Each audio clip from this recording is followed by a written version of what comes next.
The silent witnesses, imagine your hand against cold stone, carved before writing existed. The surface is smooth in places, rough in others, worn by wind and rain and the touch of countless hands across millennia. You're standing in the half-light of dusk, and the air around you carries that particular stillness that ancient places hold. Perhaps you're in a desert, or a jungle clearing, or on a wind-swept plain. The specifics don't matter as much as the feeling. That subtle vertigo that comes from standing before something that shouldn't exist, or at least shouldn't exist in the way it does. You run your fingers along a groove in the stone, following the path of a chisel that moved through this rock thousands of years ago. Someone stood where you're standing now. Someone planned this, measured this, carved this with tools we might find primitive, yet achieved results we struggle to explain. And here's the thing that makes your breath catch slightly in your chest. They left no instructions, no manual, no explanation carved helpfully into the base, saying, here's why we built this, and here's how we did it. Just the object itself, silent and patient, waiting for us to puzzle over it. This is the peculiar gift of archaeological mysteries. They humble us. They remind us that for all our technology, all our scientific methods, all our careful excavation and analysis and carbon dating, we are still just standing in the gathering darkness, running our hands over stone and wondering why, wondering how, wondering what it meant to the people who made it, and what it means that they didn't or couldn't tell us. You've probably felt this wonder yourself. Even if you've never stood before an ancient monument, maybe you've seen photographs of massive stone heads on a remote island, or read about temples built by people who supposedly didn't have writing, or heard about mechanical devices found in shipwrecks that seem impossibly sophisticated for their time. That little thrill of the impossible, the tingle of encountering something that doesn't quite fit into the neat timeline we've constructed of human progress, that's the feeling we're chasing. Tonight, what makes these mysteries perfect companions for sleep? They don't demand solutions. Unlike the puzzles we face in our daily lives, the problems we must solve, the questions we must answer, the uncertainties that keep us awake with anxiety, these ancient enigmas simply exist. They've existed for thousands of years. They'll exist long after we're gone. There's something deeply soothing about that permanence, that patient mystery. These stones and artifacts aren't asking anything of you. They're not tests you can fail. They're simply there, holding their secrets, and that's enough. Tonight, we're going to visit some of these silent witnesses together. We'll stand before temples that predate towns, hold manuscripts written in languages that may never have been spoken, trace our fingers along perfectly carved spheres whose purpose has been lost to time.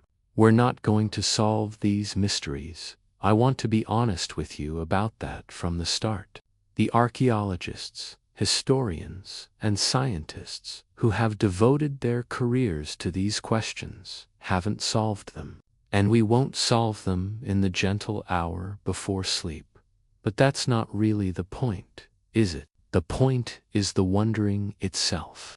The point is letting your mind drift through these ancient puzzles, feeling the weight of time, connecting across millennia with people who were fundamentally like us, creative, ambitious, spiritual, practical, mysterious, and yet lived lives we can barely imagine. The point is giving your busy, modern mind something vast and old and unsolvable to contemplate. Something that puts our daily concerns into a different kind of perspective. Think about it this way. Right now, in this moment, you're lying somewhere comfortable, probably in the dark or near dark, probably with the device you're listening to this on within arm's reach. You exist in a web of technology and information and instant communication that would seem like pure magic to the people we're going to discuss tonight. And yet, they built things we can't explain. They knew things we've forgotten. They solved problems we're still trying to understand. There's something beautifully leveling about that realization, isn't there? We're all just humans trying to make sense of our world, trying to leave something behind that matters, trying to touch something larger than our individual lives. The mysteries we'll explore tonight span the globe and millennia. We'll travel from Turkey to Peru, from Greece to China, from Costa Rica to medieval Europe. We'll encounter stone and bronze, earth and ink, precision and purpose, and the maddening absence of clear answers. Some of these mysteries involve massive physical labor that seems to defy the organizational capacity of the societies that created them. Others involve intellectual or technical sophistication that seems centuries ahead of their time. Still others involve art and symbol and meaning that we can see but cannot read. And here's what I love most about archaeological mysteries. They force us to hold multiple possibilities in our minds at once. Was this temple astronomical, religious, social, all three, something else entirely? The answer might be yes.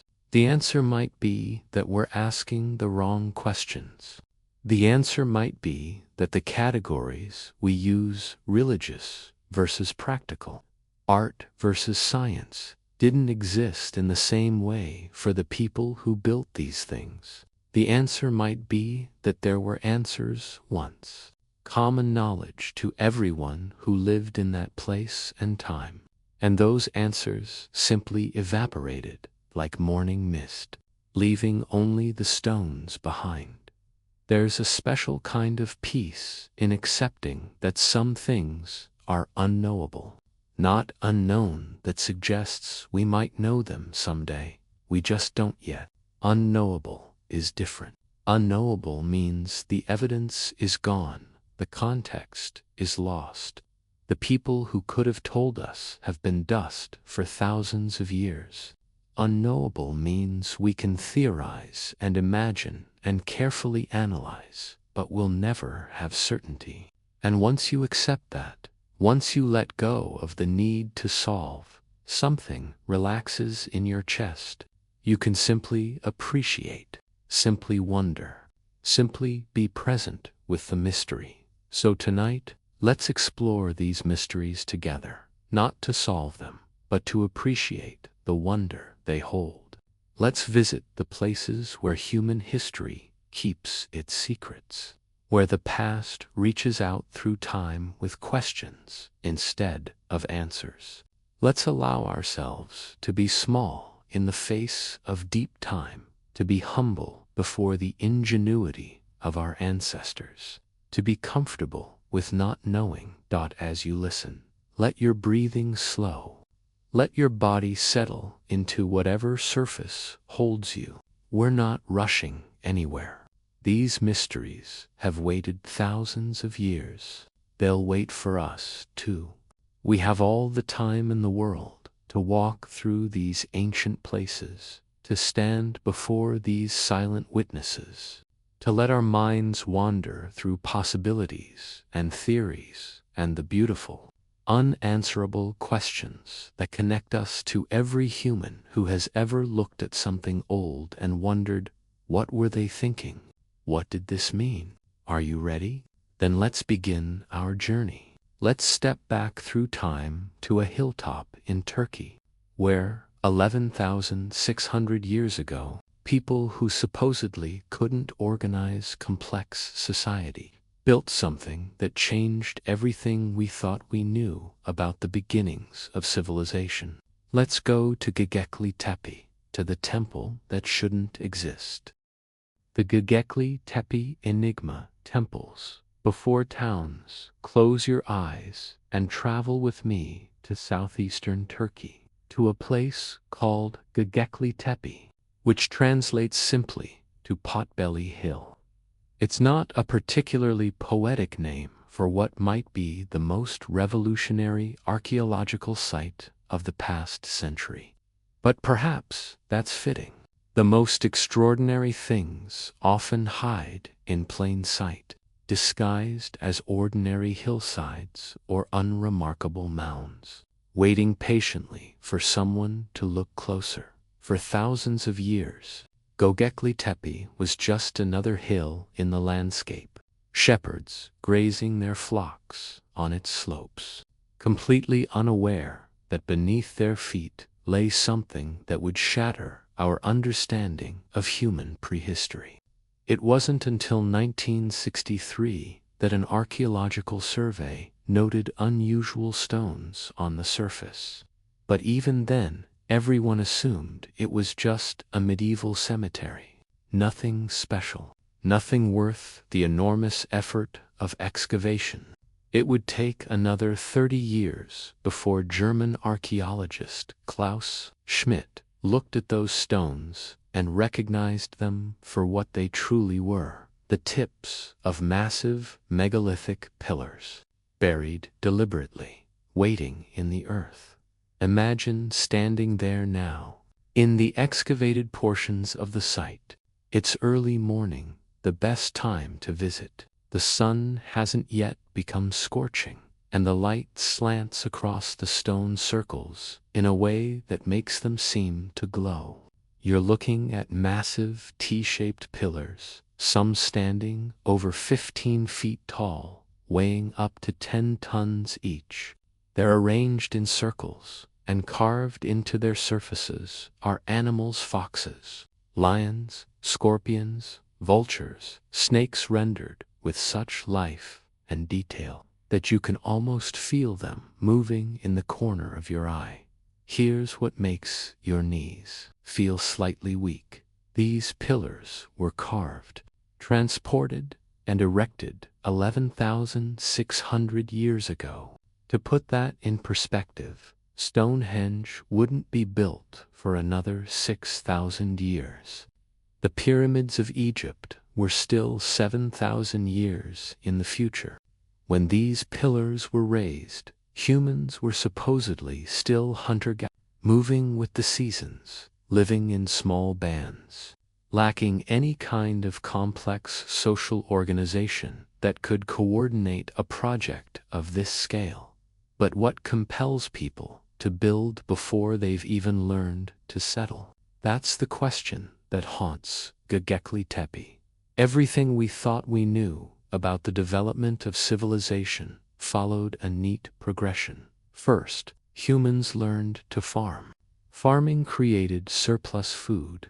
Surplus food allowed people to settle in one place. Settlement led to villages, then towns, then cities. Specialization emerged on it. Everyone had to hunt or gather or farm. So some people could become craftspeople, priests, administrators. Complexity grew from that foundation. Religion and monumental architecture were supposed to be products of settled agricultural societies. Göbekli Tepe turns that entire narrative on its head.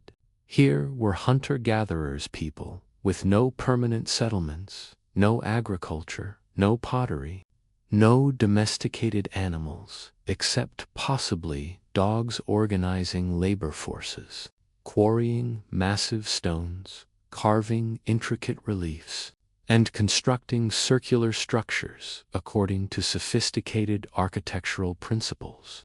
The implications ripple outward like stones dropped in still water. If they built this before farming, before towns, before everything we thought was necessary for such achievements, then what actually drove them? Walk with me around one of the circular enclosures. Notice how the pillars are positioned. They form a rough circle, and in the center stand two taller pillars, like sentinels, or perhaps like representations of beings, gods, ancestors, or principles we can no longer name.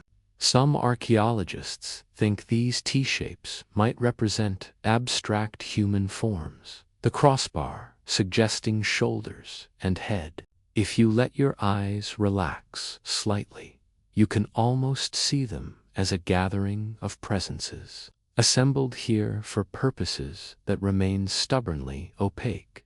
The carvings are what capture your attention most intensely. Run your hand along the stone carefully, respectfully, and feel where the tools cut away the rock to reveal a scorpion's form, its tail curved and dangerous. Here's a fox, there's a vulture, wings spread wide. The animals aren't random. They're specific, chosen, rendered with care and attention that speaks to meaning. But what meaning? Were they totems? Constellations? Symbols in a mythology we'll never read? Guardian spirits? Representations of real animals that gathered here for reasons of ecology or season? Some researchers have suggested Göbekli Tepe might have been a sanctuary, a gathering place where different bands of hunter-gatherers came together at certain times of year. Perhaps it was where they celebrated successful hunts, where they initiated young people into adulthood, where they honored their dead or communed with their gods.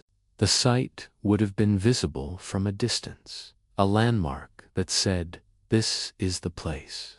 Come here."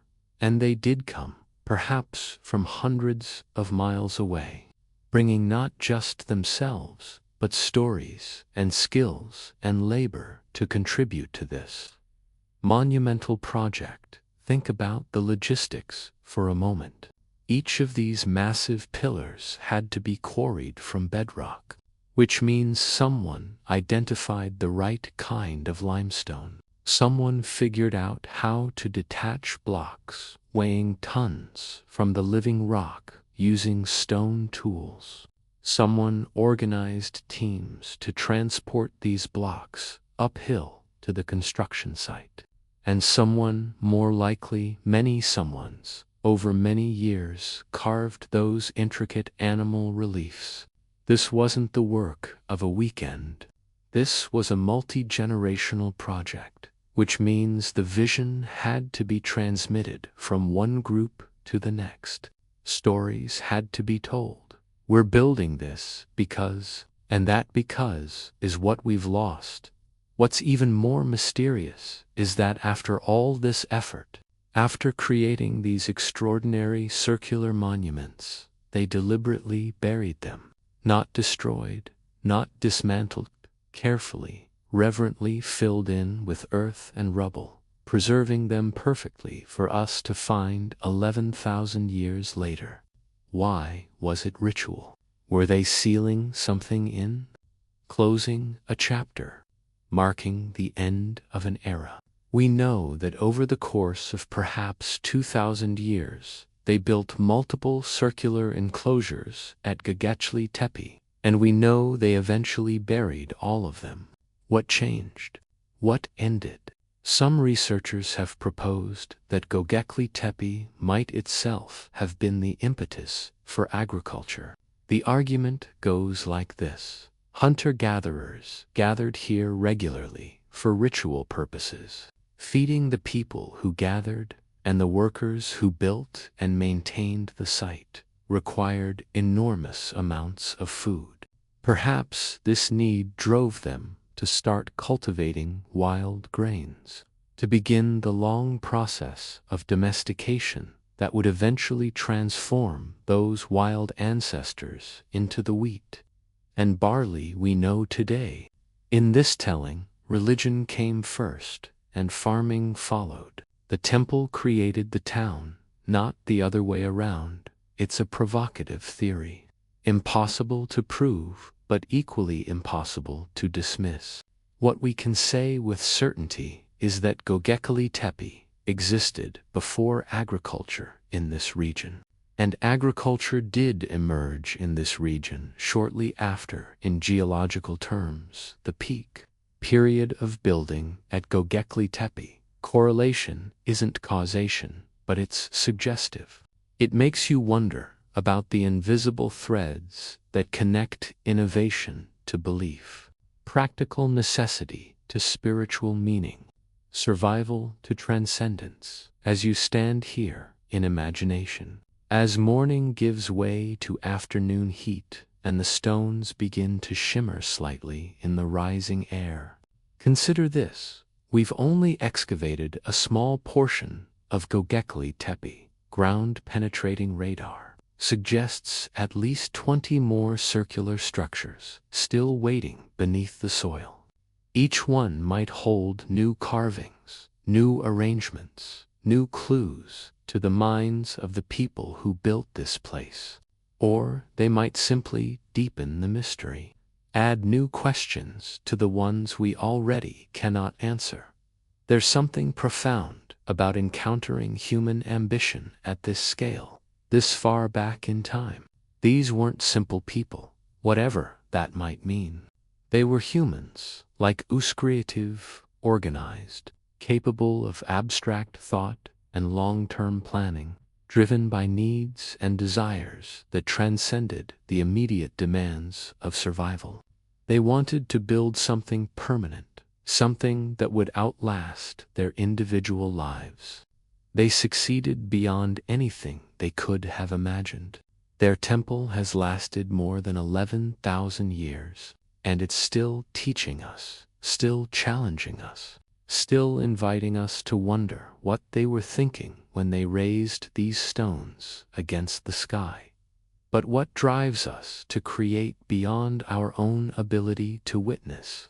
From stone pillars, our journey takes us forward in time, but not forward in certainty, to an artifact so sophisticated that when it was first discovered, no one believed it could actually be ancient. Let's travel now to the wind-dark Mediterranean Sea, to a shipwreck off a small Greek island, to encounter the Antikythera mechanism, ancient computer that should not exist.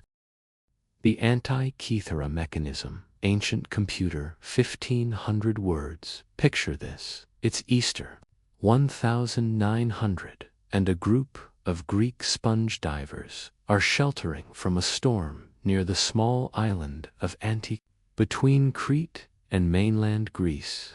When the weather calms, one of the divers, Elias Stadiatis, descends in his heavy canvas suit to about 150 feet below the surface, expecting perhaps to find some sponges while they wait. Instead, he finds something that makes him surface quickly. Speaking of horses and dead bodies scattered across the seafloor, his captain assumes he's suffering from nitrogen narcosis, the rapture of the deep, and descends himself to check. He surfaces with the bronze arm of a statue. They haven't found horses and bodies. They've found an ancient shipwreck, likely from the 1st century BC, and scattered in the silt and sand are treasures beyond imagining. The recovery operation that followed was dangerous and deadly. One diver died. 2 were paralyzed, but they brought up extraordinary things: bronze and marble statues, jewelry, pottery, amphorae, still sealed. And among these treasures was a corroded lump of bronze that no one paid much attention to at first. Just some kind of metalwork, interesting enough to catalog, but not exciting compared to the beautiful statues. It was stored away in a museum, where it sat unremarkable and ignored until it dried out enough to begin splitting apart. And when it split, gears fell out. Imagine being the museum curator who first saw those bronze gears. The cognitive dissonance must have been profound. Ancient shipwreck. 1st century BCE. Gears, these things didn't compute. The ancient Greeks were supposed to be philosophers and sculptors and playwrights, not precision engineers crafting complex machinery. Gears like these weren't supposed to exist until the European Middle Ages, over 1,000 years later. Yet here they were, corroded but unmistakable. At least 30 interlocking bronze gears in a wooden frame, with inscriptions in ancient Greek covering every visible surface, from stone pillars. Human ingenuity crosses time in unexpected ways, doesn't it? Göbekli Tepe showed us that architectural and organizational sophistication came far earlier than we expected. The Antikythera mechanism shows us that technological sophistication reached far higher than we imagined. Both discoveries force us to reconsider the neat lines we draw through history, the comforting narrative of steady progress from simple to complex. Travel forward now to the present day, to a laboratory where the mechanism has been studied using every available technology: X-ray, CT scans, surface imaging, reflectance, transformation imaging that can reveal inscriptions invisible to the naked eye. Researchers have spent decades, entire careers, trying to understand this corroded bronze puzzle. And slowly, painstakingly, the mechanism has begun to reveal its secrets. It was an astronomical calculator of breathtaking sophistication. Turn a handle on the side, and the gears would rotate, displaying the positions of the sun, moon, and probably all 5 planets known to the ancient Greeks: Mercury, Venus, Mars, Jupiter, and Saturn. It could predict eclipses years in advance. It tracked the movements of the moon through its complex cycle, accounting for its elliptical orbit with a Pinance-slot device that demonstrated understanding of the moon's varying speed across the sky. It showed the phase of the moon. It calculated the timing of the Olympic Games and probably other Pan-Hellenic festivals.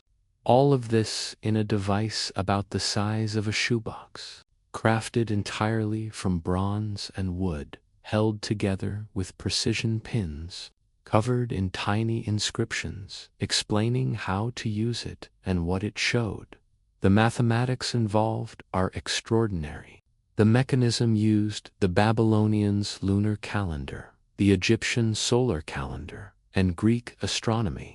It incorporated the Metonic cycle, the 19-year period, after which the phases of the moon repeat on the same calendar dates. It used the Saros cycle for eclipse prediction.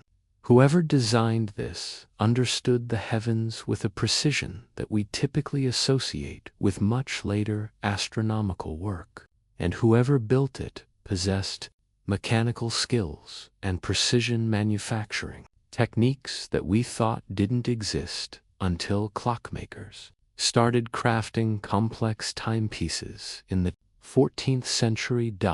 Let your mind drift to the workshop where this was made. Smell the bronze as it's filed and polished. Hear the careful tapping of hammer on punch, marking the positions where pins will go to hold gears in perfect alignment. Imagine the craftspersonand. They must have been a master craftsperson, checking gear, measuring, adjusting, ensuring that when this handle turns, all 30+ gears mesh smoothly, that the ratios are correct, that the device actually tracks the heavens accurately. This wasn't mass production. This was bespoke engineering. Each piece custom-made, fitted, and tested. Who was it made for? We don't know.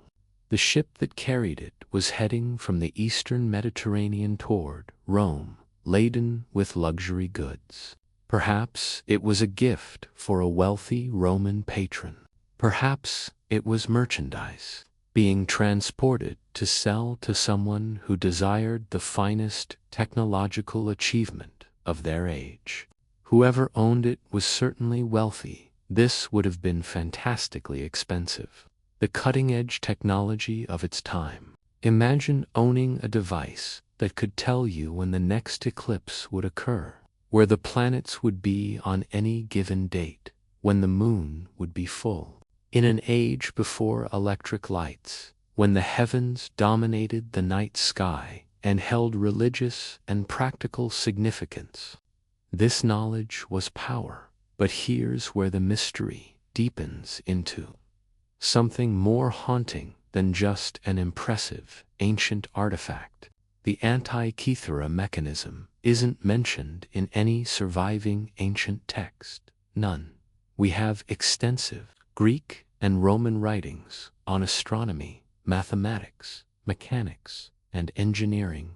We know the Greeks built automatas, self-moving statues, powered by water and air pressure. Doors that opened by themselves in temples, mechanical birds that sang. But no one describes anything like the Antikythera mechanism. Either it was considered too common to mention, which seems unlikely given its sophistication, or knowledge of such devices was restricted to a small group of specialists, or the texts that described them were lost in the various catastrophes that befell ancient libraries. And that's perhaps the most unsettling thought. What else did they know? What else could they build? The mechanism can't be a one-off, can't be the only example of this level of mechanical sophistication. You don't create something this complex without a tradition of simpler devices leading up to it. There must have been earlier calculators, less sophisticated, but still impressive. There must have been workshops that specialized in this kind of work, master craftspeople who took apprentices, a body of knowledge about gearing ratios and astronomical cycles and precision bronze work. Where did it all go? This is the tragedy of lost knowledge, and it's worth sitting with for a moment. Human beings figured out how to make complex geared mechanisms 2,000 years ago. Then that knowledge vanished. It wasn't surpassed by something better, it was simply lost. Probably in the chaos of the late Roman Empire, the fragmentation of learning, the closing of schools of philosophy, the shifting priorities of societies under pressure. By the Middle Ages, European craftspeople were essentially reinventing gears from scratch. They didn't have ancient Greek instruction manuals to consult. They figured it out again, slowly, over centuries. What lost technologies do you wonder about? What did humans once know how to do that we've forgotten? The Antikythera mechanism is the one that survived, the one that happened to be on a ship that sank in a place where the wreck remained intact and was eventually found by sponge divers sheltering from a storm. How many others corroded away completely in seawater, or were melted down for their bronze, or moldered in warehouses that later burned, or were simply discarded as broken and mysterious when their owners died and no one knew how to repair them? Recent research using CT scanning has revealed that the mechanism had at least 37 gears more than previously thought, and that the back dial included a display for all 5 known planets. The inscriptions, barely legible after 2,000 years underwater, turn out to be a kind of user manual, explaining what each dial shows and how to interpret the device's output. Even the month names inscribed on it have been traced to Corinthian colonies, suggesting where the mechanism might have been made.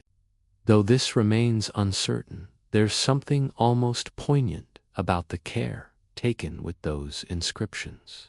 Tiny letters engraved on bronze, explaining to the user how to read the cosmos in a box. Someone wanted the owner to understand what they were seeing, to know that this pointer shows the position of the moon, this dial predicts eclipses.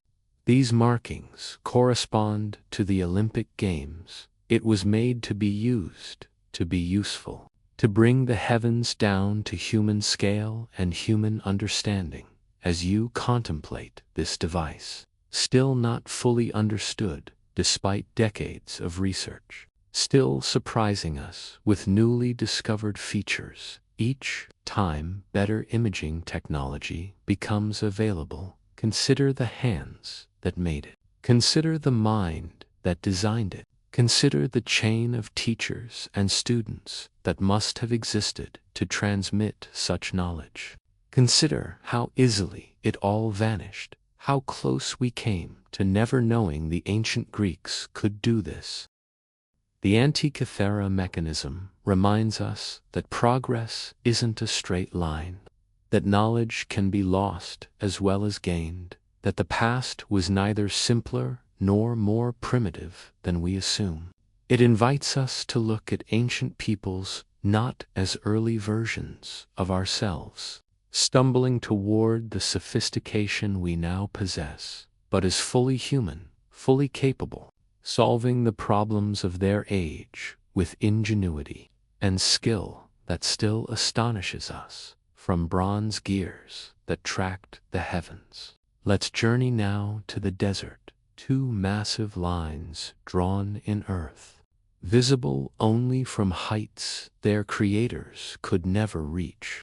Let's go to Peru, to the Nazca lines, where mystery spreads across the landscape in plain sight. The Nazca lines, messages to the sky. Sometimes mysteries aren't hidden underground, requiring excavation and careful brushing away of soil.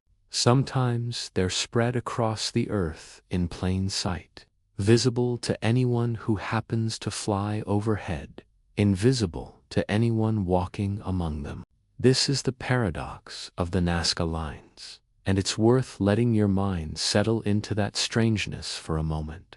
Imagine creating art designed to be seen from a perspective you cannot achieve. Imagine investing years, perhaps generations, into crafting images meant for viewing angles that exist only in the realm of birds and gods. You're standing now in the Nazca Desert of southern Peru, one of the driest places on earth. Rain falls here perhaps once every 2 years, barely enough to dampen the ground. The soil is a reddish-brown, oxidized over millennia, and just beneath this surface layer lies lighter soil, yellower, protected from the sun's radiation.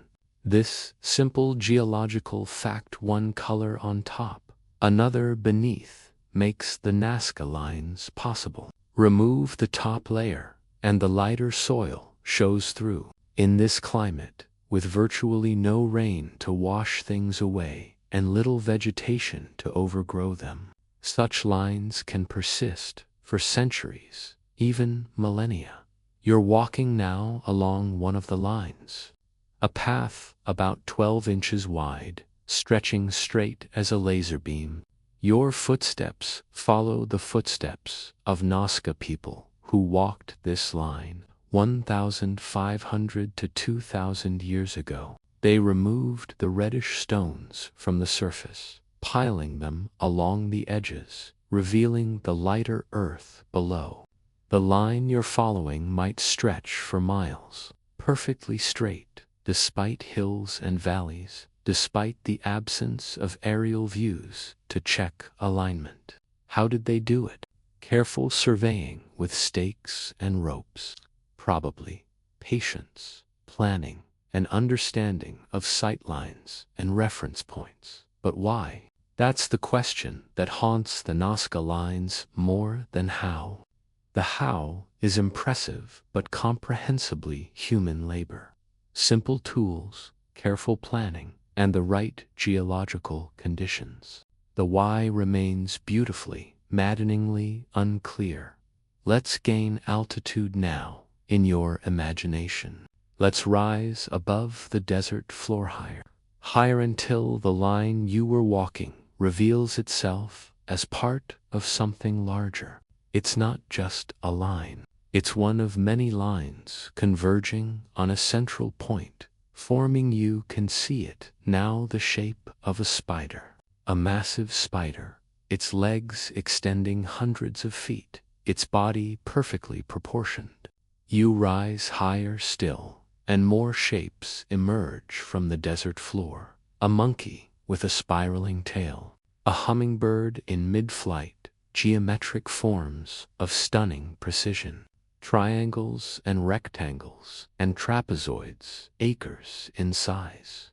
There are over 300 figures in total, ranging from simple lines to complex geoglyphs of animals, plants, and abstract forms. The hummingbird is 320 feet long.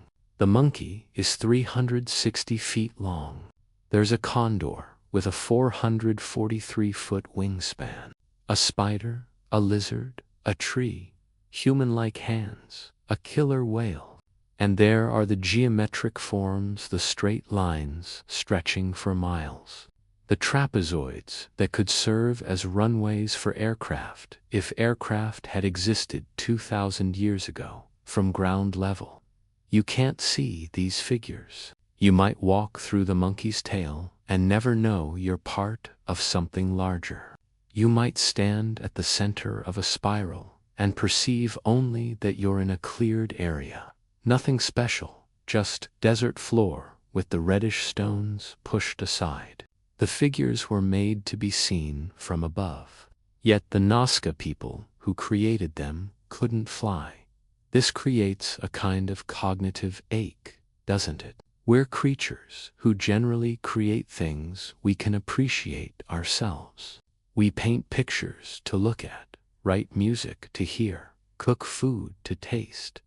But the Nazca lines were created for a perspective their makers could only imagine. Were they meant for gods, then? Messages to sky deities, visible to the heavens, even if invisible to humans on the ground. It's a compelling theory, deeply romantic, but impossible to prove. Some researchers have suggested the lines had astronomical functions. Maria Reich, the German mathematician who devoted her life to studying and preserving the Nazca lines, believed they formed a massive astronomical calendar. She found that some lines aligned with the positions of the sun, moon, and certain stars at significant times of year, solstices, equinoxes, times for planting and harvest. But other researchers have pointed out that with so many lines radiating in so many directions, some alignments are inevitable. It doesn't necessarily mean astronomical function was the primary purpose. Another theory suggests the lines were walking paths, ritual routes that the Nazca people followed in processions or ceremonies. The straight lines could have been paths between sacred sites. The figures might have marked gathering places or been the destinations themselves. You would walk to the monkey or the condor or the spiral and perform rituals, their offerings, prayers, dances. The fact that you couldn't see the full figure from ground level might not have mattered. You would know you were inside it, part of it. Your human-scale movement tracing the outline of something vast. Water is another persistent theory. The Nazca Desert is dry, profoundly dry, and water would have been the most precious resource imaginable. Some researchers have noticed that the lines often point toward sources of water or follow underground aquifers. Perhaps the geoglyphs were prayers for rain, or markers of where water could be found, or ritual paths walked to honor water spirits. The trapezoid shapes might have been gathering areas for water ceremonies. In this telling, the lines aren't mysterious at all, they're utterly practical.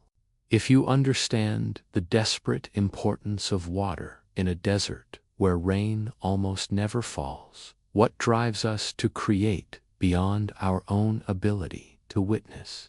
Perhaps it's faith that the gods see what we cannot, that the spirits appreciate our offerings, even if we can't observe their appreciation. That meaning exists beyond human perception. Or perhaps its legacy, the knowledge that future people, with future technologies, might one day see what we've made and understand, or at least wonder. The Nazca people couldn't have predicted airplanes, but perhaps they understood that creating something massive and permanent was itself a form of immortality. There's another layer to consider, one that's more subtle, but perhaps more profound. The Nazca lines required community effort sustained over generations. These weren't quick projects that a single person or even a single generation could complete. They required planning, coordination, shared vision, and commitment to goals that transcended individual lifetimes. In creating the lines, the Nazca people were doing more than making marks on the earth. They were building social cohesion, creating shared purpose, weaving themselves together into something larger than any individual. Think about what it takes to organize such a project. Someone has to design the figure, and the proportions are correct when viewed from above, which means the designers understood scaling and perspective, despite never being able to check their work from the air. Someone has to mark out the design on the ground, probably using stakes and ropes and careful measurement. Teams of workers have to remove the surface stones carefully, creating clean edges. This takes time, days, weeks, months, perhaps. For the larger figures, during this time, the workers need food, water, shelter. This means logistical support, people growing food or bringing it from elsewhere, people managing water supplies, people maintaining tools. It means social structures capable of organizing labor without coercion, because there's no evidence the Nazca were a hierarchical empire that could force people to work. More likely, people volunteered, participated willingly, perhaps saw it as a form of service or devotion or community contribution. As you drift above the Nazca lines, now in imagination, seeing them as they were meant to be, seen as the ancient gods might have seen them. As modern aircraft passengers can see them, notice how they transform the landscape. The desert becomes a canvas, a message board, a ceremony in solid form. The earth itself becomes sacred, marked, and meaningful, turned from blank space into story.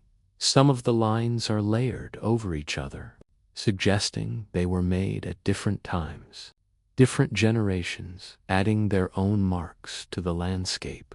Some figures are partially obscured by later lines. This isn't vandalism, it's continuation. Each generation added its own contribution to an ongoing project of making meaning, marking territory, or reaching toward the divine. Modern preservation efforts struggle to protect the Nazca lines. They're fragile in their way. Remove the surface stones once, and the lighter soil beneath is revealed for centuries. But disturb that lighter soil, drive across it with vehicles, or walk carelessly through it, and the damage can be permanent. UNESCO has designated them a World Heritage Site. Researchers use drones now to document every line, every figure, capturing them in digital form so that even if something happens to the originals, we'll have records, and researchers keep finding new lines, new figures. In 2020, using AI analysis of drone footage, archaeologists discovered over 140 new geoglyphs, mostly smaller figures of humans and animals that had gone unnoticed. This suggests there might be many more still hidden in plain sight, waiting for the right angle, the right light, the right technological approach to reveal them. As you descend now from your imaginary flight over the Nazca lines, coming back to Earth, walking once more among the reddish stones of the desert, consider what it means to create 4 perspectives you'll never occupy. Consider the faith or hope or certainty that drove the Nazca people to invest so much in these lines. Consider that we're seeing them now from our flying machines, and they're still mysterious, still beautiful, still asking questions we can't quite answer. Why create art you can never fully see? Perhaps because the creating itself is the point. Perhaps because beauty exists whether we witness it or not. Perhaps because leaving marks on the earth that say we were here, we mattered. We made this is a fundamental human drive that transcends practicality. But some mysteries aren't just unsolved there, unrecorded entirely. Let's travel now to China. 2 massive artificial caves carved with precision from solid rock, their origins completely absent from historical record. Let's visit the Longyu Caves and contemplate the silence where explanations should be. The Longyu Caves, the vanished million. Imagine the labor, the years, the lives devoted to something history chose to forget. This is perhaps the most unsettling form of mystery, not the puzzle that remains unsolved despite investigation, but the accomplishment so thoroughly erased from collective memory that no one even knew to look for it. The Longyu Caves fall into this latter category, and there's something deeply humbling about standing before human achievement that left no trace in the written record. No legend, no story, nothing but the silent caves themselves. You're in China now, in Zhejiang province, in a village called Xi'an Bakun near the town of Longyu. It's 1992, and a local farmer named Wu Anai has decided, against all conventional wisdom, to pump the water out of a pond. This pond has always been there. As far as anyone knows, it's just part of the landscape, nothing special, maybe 20 meters across. People fish in it sometimes. Children play near it. No one thinks much about it, but Wu Anai is curious, or stubborn, or both. He wants to know how deep it goes. So he and several other villagers bring in pumps and start draining the pond. The water level drops and drops. They pump for days, 17 days, as it turns out, moving enormous volumes of water. And as the water finally recedes, what emerges is not the muddy bottom of a pond, but stone-carved stone, walls and pillars of what is clearly a massive artificial cavern. Feel your breath catch slightly. This is a moment of discovery that happens perhaps once in a lifetime, if you're lucky. Wu Anai and his fellow villagers are standing at the edge of something that shouldn't exist. They've found a cave, but not a natural cave. Every surface is carved. The walls are marked with regular chisel patterns. The pillars are precisely placed. The ceiling rises in a dome shape that speaks of planning and intention, and there's no record of this place anywhere. They drained other ponds.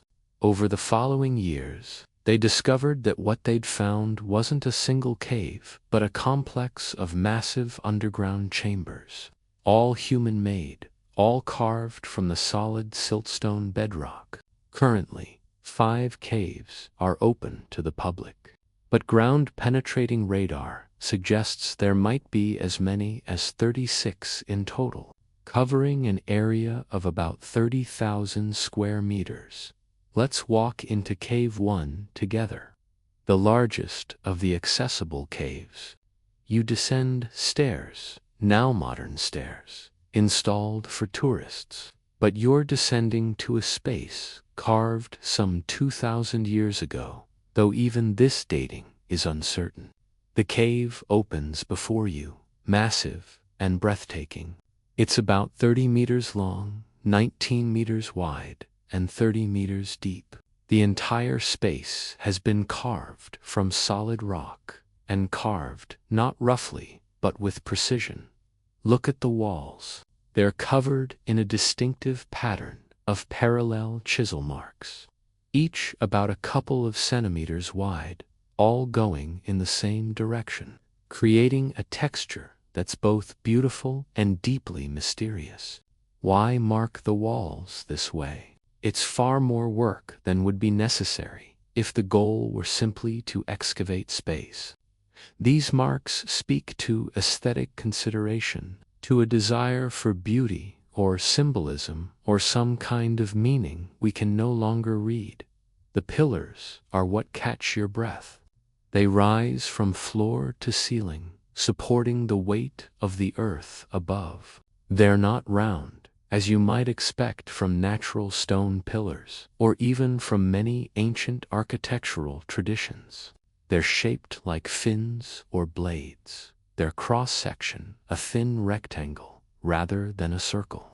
This seems like a strange choice. From an engineering standpoint, pillars would be more efficient at bearing weight. But these blade-like pillars create a particular visual effect, dividing the space in interesting ways, creating corridors of shadow and light. The ceiling curves in what engineers call a groin vault. That's where 2 barrel vaults intersect at right angles, creating a dome-like effect. This is sophisticated architectural understanding. The curves distribute weight efficiently, preventing collapse. But more than that, they're beautiful. Stand at the center of the cave and look up. The chisel marks radiate outward from the pillars, following the curves, creating a sense of upward movement, of aspiration. Here's what makes your mind reel: the volume of rock that was removed to create these caves has been estimated at roughly 1 million cubic meters. 1 million cubic meters. That's approaching the volume of rock removed to build the pyramids of Egypt. And, unlike the pyramids, which are the most documented constructions of the ancient world, we have absolutely no record of these caves being carved. Where did the rock go? This is one of those questions that seems simple but becomes more baffling the longer you think about it. 1 million cubic meters of rock doesn't simply vanish. Even if it was crushed and scattered, there should be massive deposits of crushed siltstone somewhere in the area. Archaeologists and geologists have looked. They haven't found anything like what should exist. Did they transport it away? Why? How? For what purpose?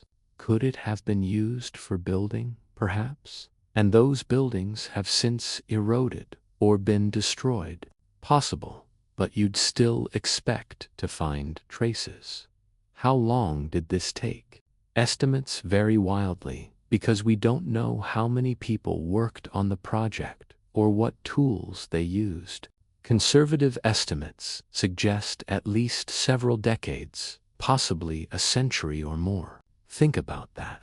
Multiple generations of workers coming to this site day after day, year after year, carving into solid rock, following a design that must have been planned in advance. creating something permanent and massive and useful, because these caves could serve many purposes, from storage to shelter to sacred spaces, and then, somehow, allowing all knowledge of this achievement to slip away into silence. Who organized this? The logistics alone are staggering. You need workers, hundreds, perhaps thousands, over the course of the project. You need tools, bronze or iron chisels, hammers, equipment for removing debris. You need food and water for the workers. You need housing for them if they came from elsewhere. Or you need a local population large enough to supply this labor force. You need expertise engineers who understand how to excavate underground without causing collapses. Artisans who can create those uniform chisel marks. Surveyors who can ensure that adjacent caves don't accidentally intersect. This level of organization suggests a state, or at least a very wealthy and powerful local authority. Yet there's no mention in historical records from the Han Dynasty, which is when the caves are thought to have been created. The Han Dynasty kept extensive records. We know what they built, what battles they fought, what policies they enacted, but the Long Yu caves, silence. Some theories have been proposed, of course. Perhaps they were imperial quarries, sources of stone for construction projects elsewhere. But again, where did all that stone go? Perhaps they were storage for grain or military supplies. But the elaborate decoration seems excessive for mere storage. Perhaps they were tombs prepared for emperors or nobles. But no burials have been found, no grave goods, no indication that bodies were ever interred here. Perhaps they were sacred spaces, temples carved into the earth for religious purposes. This feels closer to satisfying somehow. The care taken with the walls, the aesthetic choices in the pillars' shape, the impressive scale, these speak to something beyond practical utility. But what religion, what god or gods were honored here? Again, the records are silent. Walk with me to the water's edge inside the cave. Yes, there's still water here, at the lowest level. The caves have natural springs that flow into them, which is probably why they filled with water after they were abandoned and appeared to later generations as natural ponds. The water is clear, reflecting the carved ceiling above. Stand here in the dim light and let yourself feel the weight of not knowing. This is different from the mysteries we've explored so far. Gogekli Tepe, the Anti-Kythera mechanism. The Nazca lines all of these challenge our assumptions about what ancient peoples could do, but they at least exist in relation to cultures we know about, time periods we understand, historical contexts we can reference. The Long Yu caves exist in a kind of vacuum. We know approximately when they were carved, and we know approximately where they are, and beyond that, we know almost nothing. Even the local legends are unhelpful. You might expect that something this massive would leave at least folkloric traces, stories about giants who carved the caves, or gods who lived in them, or heroes who discovered them. But the ponds were just ponds, unremarkable, not apparently associated with any particular legends or stories. When Wu Anai drained that first pond, he wasn't following a treasure map or a family legend. He was just curious about a pond. There's something both frustrating and liberating about this complete absence of information. It means we can't impose comfortable narratives on the caves. We can't say, Oh, obviously they were for X purpose because ancient Chinese culture valued X. We don't know. We can't know, not without the kind of evidence that simply doesn't exist: inscriptions, artifacts, documents, something that links the caves to the people who made them and tells us why. What we can do is appreciate them. We can walk through these carved spaces and feel the ambition they represent, the skill they required, the human determination to transform the earth itself, to create cathedral-like spaces underground. We can run our hands along the chisel marks and know that someone stood here, maybe 2,000 years ago, and carved this stone. We can look at the pillars and understand that someone chose this shape for reasons we'll never know, and that someone else executed that vision in solid rock, the Long Yu caves. Remind us that the past is deeper and stranger than our history suggests. They remind us that absence of evidence isn't always evidence of absence. Sometimes it's just absence. A gap where knowledge used to be, a silence where songs once were sung. They humble us, these caves. They suggest that even our most comprehensive histories might be missing major chapters, that whole achievements might have vanished from collective memory, that the past is full of caves and mysteries just waiting for someone curious or stubborn enough to drain the ponds that hide them. As you ascend now from the cave, leaving the carved stone and still water behind, emerging into daylight that seems almost harsh after the cool dimness below, carry with you this thought: how much have we forgotten? What other mysteries are hiding in plain sight, disguised as natural features, waiting for the right moment of curiosity to reveal themselves? Not all mysteries are carved in stone or buried underground. Some are written in ink we cannot decipher. Let's journey now to a different kind of puzzle, one that invites endless reading but offers no comprehension. Let's encounter the Voynich manuscript, the book no one can read. The Voynich manuscript, the book no one can read. Not all mysteries are carved in stone, or built with bronze gears, or drawn across desert floors. Some mysteries fit in your hands, weigh barely more than a pound, and look like they should be simple to solve. After all, it's just a book. You can turn its pages, see its illustrations, trace your finger along its text.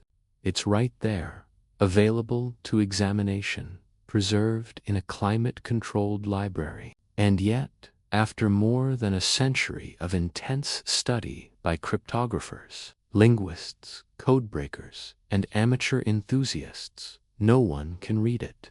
No one knows what it says.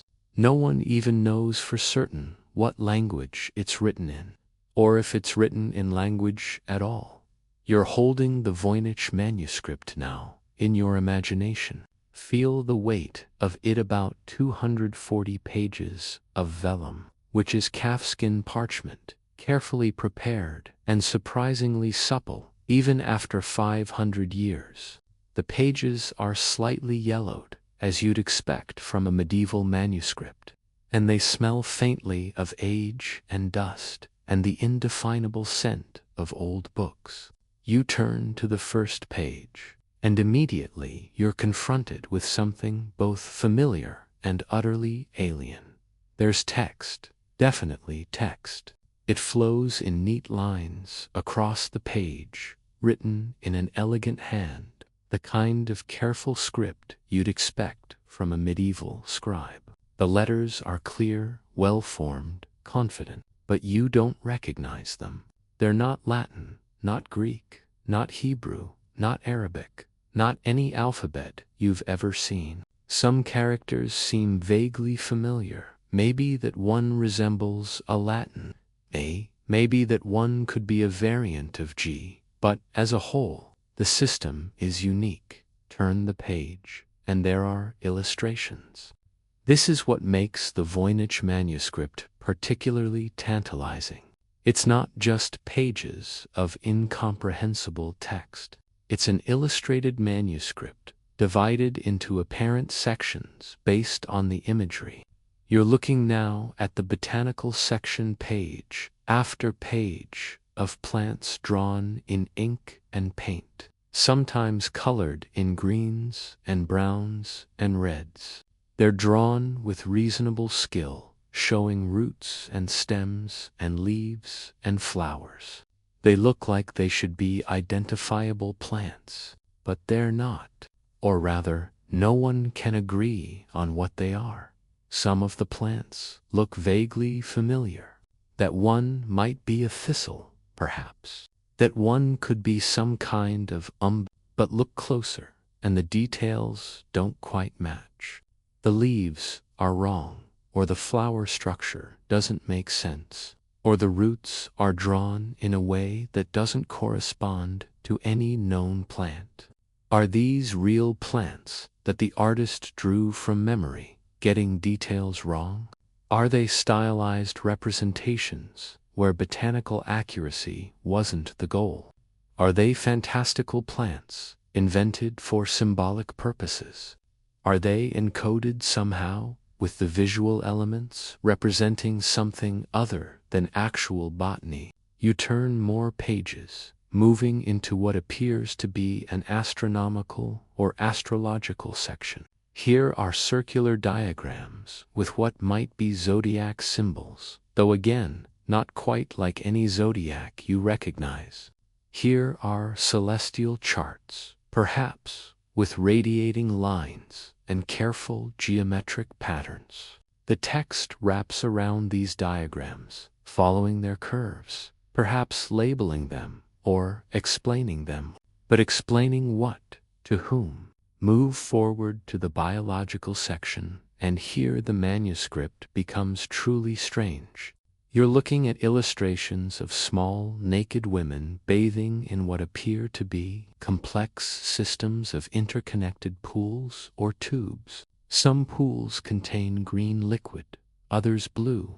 The women are drawn simply, almost like playing pieces in a game, and they're positioned throughout this plumbing-like system. Is this symbolic, medical, alchemical? Is it depicting some kind of bathing ritual? A spa complex? A metaphorical journey of the soul through the body?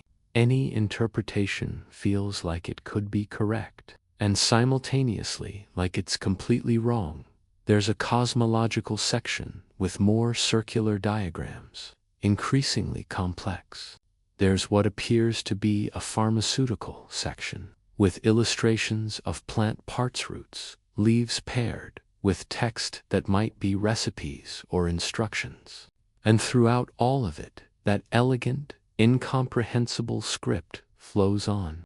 About 170,000 characters total, organized into what appeared to be about 35,000 words based on the spacing. The allure of the Voynich manuscript lies partially in how close it seems to making sense.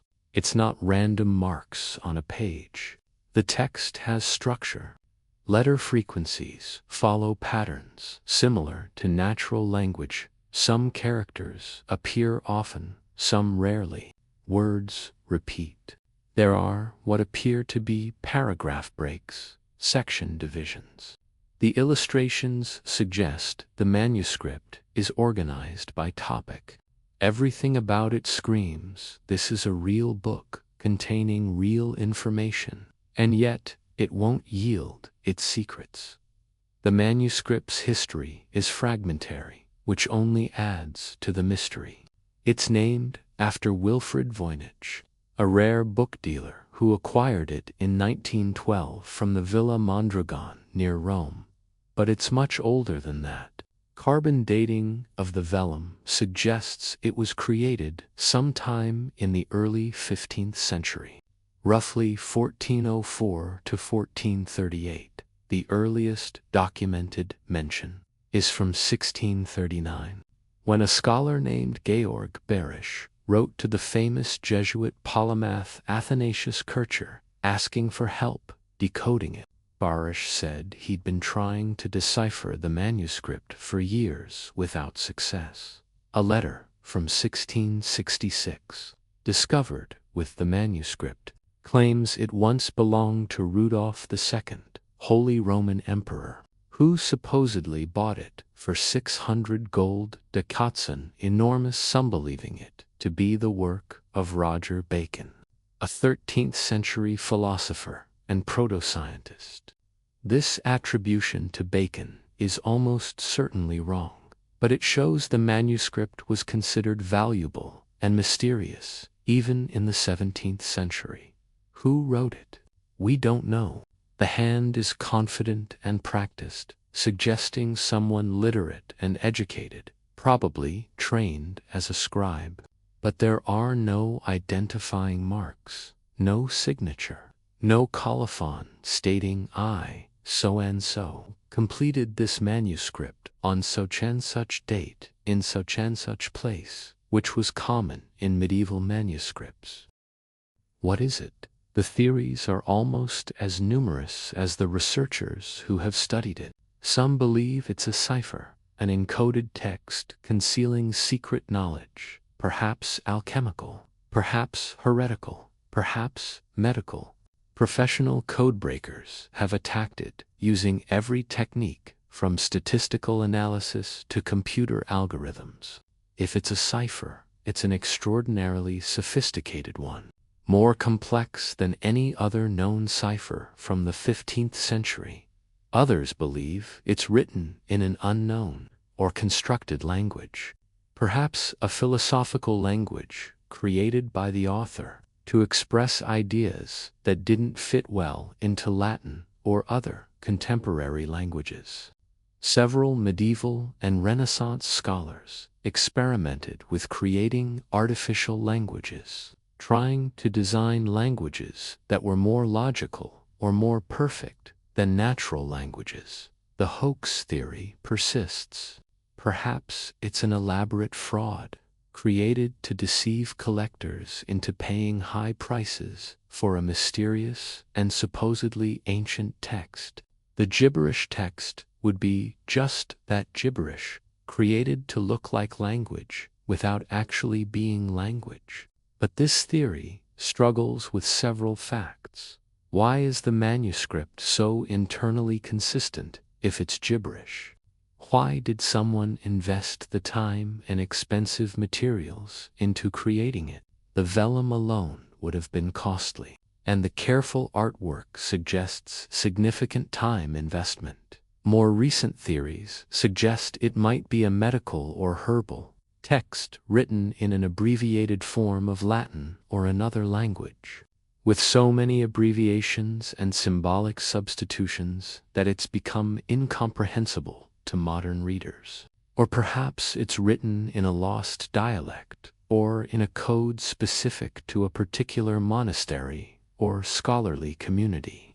Knowledge that died with its last practitioners. What's fascinating is how the manuscript defeats attempts at decipherment. Cryptographers have solved far more complex codes. Linguists have reconstructed dead languages from far less material. But the Voynich manuscript resists. Every time someone announces they've decoded it, and this happens every few years, with various scholars claiming breakthroughs, the supposed solution falls apart under scrutiny. The translations produced don't make consistent sense, or rely on too many arbitrary choices, or only work for small sections and break down when applied to the whole manuscript. In 2019, a researcher proposed it was written in abbreviated Latin, a kind of shorthand that scribes sometimes used. He produced a partial translation of a section that seemed to discuss medicinal recipes, but other experts pointed out problems with his methodology. And the translation he produced, while interesting, didn't seem to reflect natural Latin sentence structure. Was he seeing patterns that weren't there, finding what he expected to find? It's hard to say. The Voynich manuscript has a strange effect on people who study it seriously. There's a kind of Voynich madness, a descent into increasingly elaborate theories, a conviction that the answer is just around the corner, one more insight away. Forums devoted to the manuscript are filled with passionate arguments about whether particular characters should be transcribed one way or another, whether certain features of the text suggest natural language or constructed language or cipher. Part of the allure is that unlike the Nazca lines or the long U caves, the Voynich manuscript seems like it should be solvable. Its text. Humans created writing precisely to preserve and communicate information. Surely we should be able to read what other humans wrote. The fact that we can't feels like a failing, a gap in our knowledge that we ought to be able to close. But perhaps that's the wrong way to think about it. Perhaps the Voynich manuscript is valuable precisely because it remains mysterious. It keeps us humble. It reminds us that not all puzzles have solutions, or at least, not solutions we can reach with our current knowledge and methods. It invites endless engagement. You can always look at one more page, try one more approach, consider one more theory. In an age when information is endlessly available, when we can look up answers to almost any question instantly, there's something almost refreshing about a book that won't tell us its secrets. Feeling the slight resistance of the vellum pages settling back into their accustomed places. Consider what it means to preserve something incomprehensible.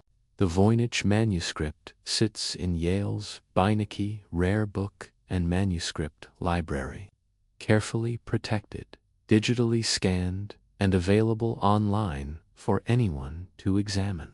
We're keeping it safe, even though we don't understand it. We're passing it on to future generations in the hope that they might succeed where we've failed. Or perhaps the mystery is the point. Perhaps the manuscript is valuable, not despite being unreadable. It gives us something to wonder about, to engage with, to return to again and again with fresh eyes and new ideas. In a world that often feels completely mapped and explained, the Voynich manuscript remains genuinely mysterious. And there's a kind of gift in that. Sometimes the most perfect creations have the least certain purposes. Let's journey now to the jungles of Costa Rica, where nearly perfect stone spheres rest in clearings, their makers unknown, their function lost to time. Let's encounter the stone spheres and ponder the beauty of purposeless perfection. The stone spheres of Costa Rica, perfect and purposeless. Sometimes the most perfect creations have the least certain purposes. This paradox sits at the heart of one of archaeology's most elegant mysteries. You're in Costa Rica now, in the Decoys Delta, where the climate is hot and humid and the jungle grows aggressively, always trying to reclaim cleared spaces. And here, in this environment where stone should weather quickly and shapes should erode, you find spheres, stone spheres, nearly perfect geometric spheres carved from granite, gabbro, and limestone. Some are small, barely larger than a softball. Others are massive, weighing 15 tons, reaching diameters of over 2 meters. And they're everywhere in this region, hundreds of them, scattered through the jungle, positioned in clearings, sitting silent and inexplicable. Pick one to approach. One of the medium-sized spheres, maybe 4 feet in diameter. You can walk around it completely, running your hand over the surface as you circle. The stone is smooth, worn by rain and time, but still remarkably spherical. There are no obvious tool marks, no rough spots, no flat areas. It's round, extraordinarily round. When archaeologists have measured these spheres with precision instruments, they've found that many are spherical to within centimeters of perfection, and some of the smaller ones are accurate to within millimeters. For something carved with stone tools by a pre-Columbian people who had no tradition of writing, metal tools until later periods, no known mathematical texts or geometric treatises. This level of precision is astounding. How did they do it? This is one question we can actually answer, at least partially. Experimental archaeology has shown it's possible to create spherical stones using techniques available to the people who made them. You start with a roughly spherical boulder if you can find one, or you work a non-spherical boulder into a rough sphere by pecking at it with harder stone hammers. This is the same technique used for shaping hand axes and other stone tools, just applied at a massive scale. Once you have a rough sphere, you refine it. More pecking, more carefully, removing high spots, always working around the sphere to maintain symmetry. You can check your progress by measuring with cords, comparing dimensions from different angles. When you get close to the final shape, you switch to grinding and polishing, using sand and water as an abrasive, wearing away the last irregularities. It takes time. Experimental reproductions have taken teams of people months to create a single, mid-sized sphere. For the 15-ton giants, the time investment must have been enormous, but this still doesn't answer why. Why invest months or years in creating perfect stone spheres? What purpose could they serve that would justify such labor? The archaeological context doesn't help as much as we'd like. The spheres were first brought to wide attention in the 1940s when the United Fruit Company was clearing jungle for banana plantations. Workers kept encountering these stone balls, and they did what seemed practical at the time. Many were destroyed with dynamite or heavy machinery, pushed aside, or moved to new locations. Some were taken as decorative objects, placed in gardens or in front of government buildings in San Jose.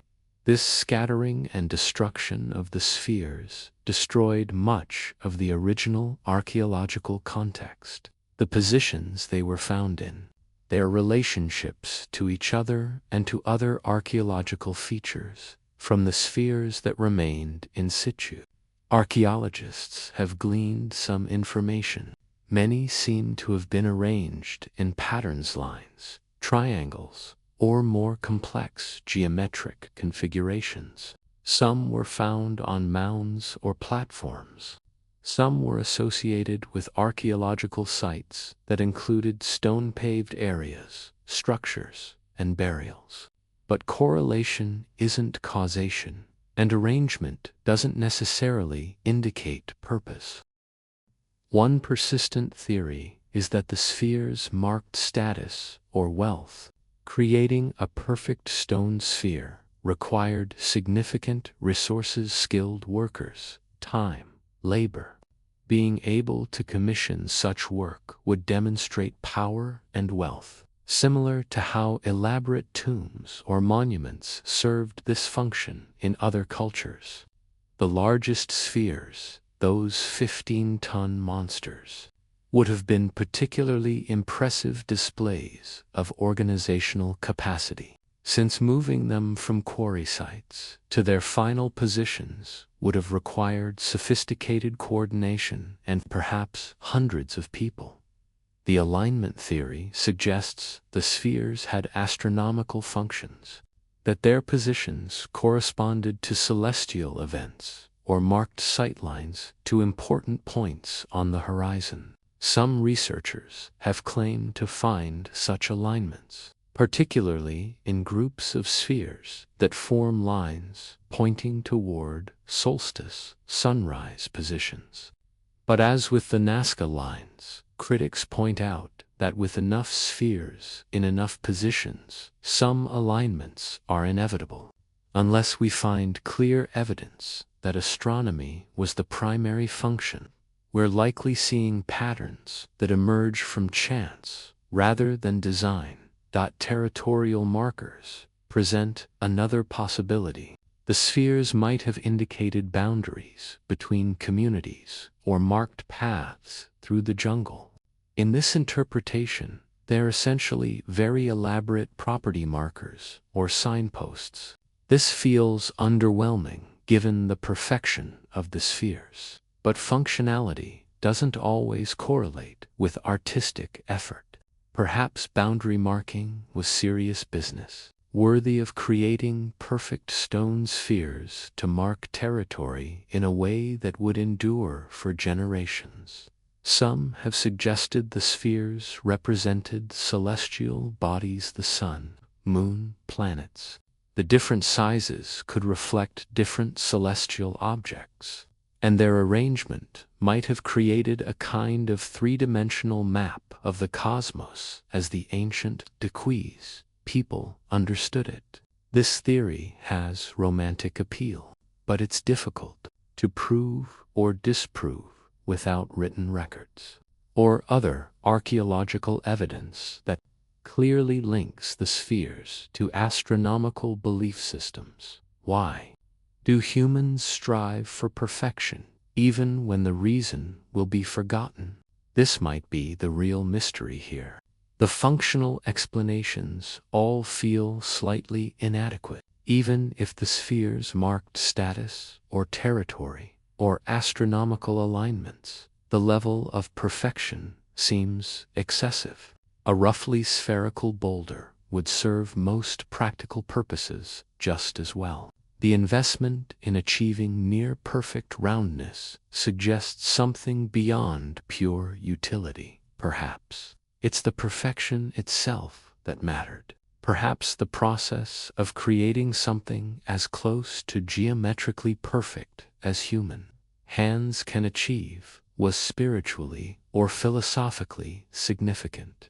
The sphere is a powerful symbol in many cultures. It represents completeness, unity, the cosmos itself. Creating perfect spheres might have been an act of devotion, an attempt to manifest ideal forms in physical reality, to bring mathematical perfection into the imperfect world of stone and earth and human limitation.org. Perhaps the creating was a meditation, a discipline. Imagine spending months pecking at a boulder with stone hammers, gradually, infinitesimally, slowly, bringing it closer to perfect roundness. It would require enormous patience, sustained attention, constant checking and rechecking of proportions. The mental state required for such work would be almost meditative, a form of focused attention that pushes away other concerns and centers consciousness on the immediate task. Maybe the spheres were byproducts of a spiritual practice, physical manifestations of inner development. We know the spheres were made by the Dequees culture, which flourished in southern Costa Rica from roughly 800 CE to the time of Spanish conquest.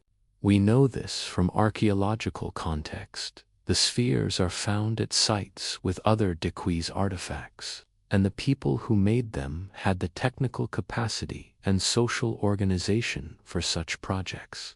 But the Dequees left no writing system that we know of, so they couldn't tell us directly what the spheres meant or why they made them. What we do have are the spheres themselves, mute testimony to human capability, and human mystery. Stand before one now, one of the largest ones. It towers above you, a granite sphere weighing as much as a small house. The surface has weathered over centuries, but the form remains unmistakable. Someone chose this boulder. Someone designed the project. Teams of workers struck this stone with other stones, millions of times, each impact removing tiny fragments, slowly, bringing it closer to perfect roundness. Someone checked the proportions, measured, guided the work, ensured that all those hammer strikes were directed correctly. And when it was finally spherical, within millimeters of geometric perfection, they somehow moved it to this spot. The engineering of that movement alone is impressive. 15 tons. In jungle terrain, probably without wheeled vehicles. Archaeologists have proposed various methods: log rollers, sledges, combinations of techniques. Whatever method they used, it required planning, coordination, and significant labor input. This wasn't a casual project. This was a major undertaking, requiring resources that could have been used for clearly practical purposes, like building houses or producing food, and they didn't make just one. They made hundreds, all across the Dequees Delta and into the surrounding highlands. Stone spheres mark the landscape. Some are clustered, 20 or 30, in proximity to each other. Others stand alone, solitary presences in the jungle. The distribution suggests sustained cultural practice over considerable time. This wasn't a single ruler's obsession, but a tradition that persisted across generations. UNESCO recognized the Dequees stone spheres as a World Heritage Site in 2014, acknowledging their uniqueness and cultural significance. The site designation includes 4 archaeological areas containing spheres in various contexts. Conservation efforts focus on protecting the remaining spheres from further damage and studying them with non-invasive techniques. Ground-penetrating radar has been used to see if there are any spheres still completely buried. Detailed measurements have been made of surface spheres to document their precise shapes before weathering erases more detailed. Modern Costa Rica has embraced the spheres as national symbols. They appear in museums, in public plazas, on currency. The National Museum in San Jose displays several, and visitors are always drawn to them, circling them, photographing them from every angle, marveling at their perfection. But even as they've become icons, they remain mysterious. No amount of scientific analysis can tell us what the ancient Dequees people felt when they looked at these spheres, what meanings they attached to them, what stories they told about them. There's something profound about objects that resist interpretation. The spheres don't demand anything from us. They don't need us to understand them. They simply exist, perfect and purposeless, as far as we can determine, holding whatever meaning they held without needing our comprehension.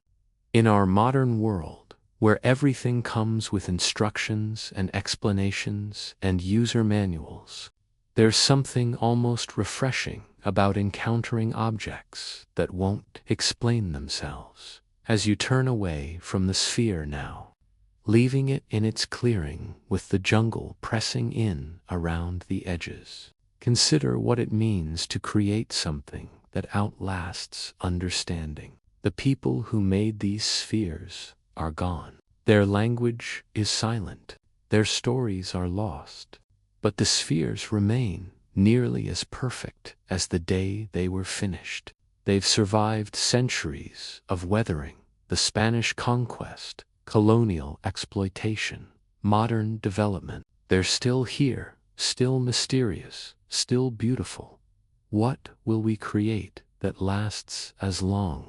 What will future people, if there are future people 1,000 years from now, find and puzzle over from our civilization?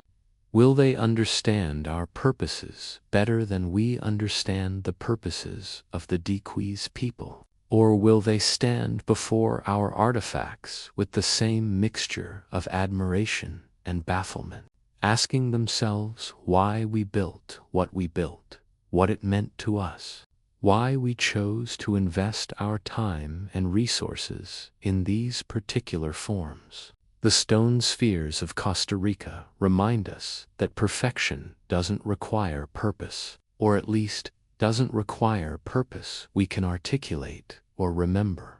Sometimes the achievement itself is enough. Sometimes creating something beautiful, or challenging, or geometrically precise is its own justification, needing no further explanation. As we close, consider what all these mysteries share, from the temples of Göbekli Tepe to the Antikythera mechanism, from the Nazca lines to the Long U caves, from the Voynich manuscript to these perfect stone spheres. What connects them all?